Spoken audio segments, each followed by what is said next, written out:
As-salamu Sayyidi. Wa alaikum salam wa rahmatullah. Is it not recommended to use the electronic counter type tasbeeh?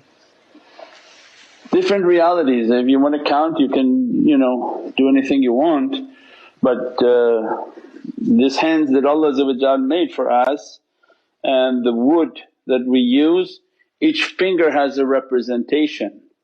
So when this, and we call for the Khalifas, the longest finger that holds and the tasbeeh rests on is from the reality of Sayyidina Abu Bakr as-Siddiq.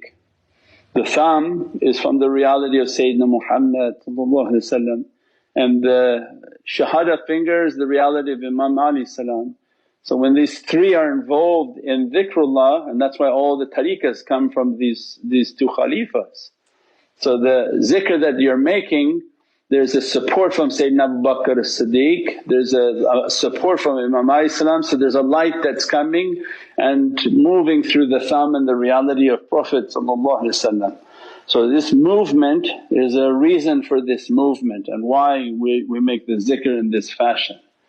And the reality of the thumb has your spiritual identity and it's unique to your identity, and the reality of your index finger has to do with the light in the oceans of power, that when you're calling upon that light it comes to be present with you.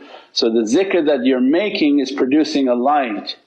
That energy stays upon the wood because it's something natural from Allah, and every zikr that you make is dressing upon your soul. So as a result you're taking the dress of it and also keeping the light of it and the zikr and the tasbeeh with you, and you keep in the presence of Allah and remembering it's time to do your zikr when you keep your tasbeeh with you, inshaAllah.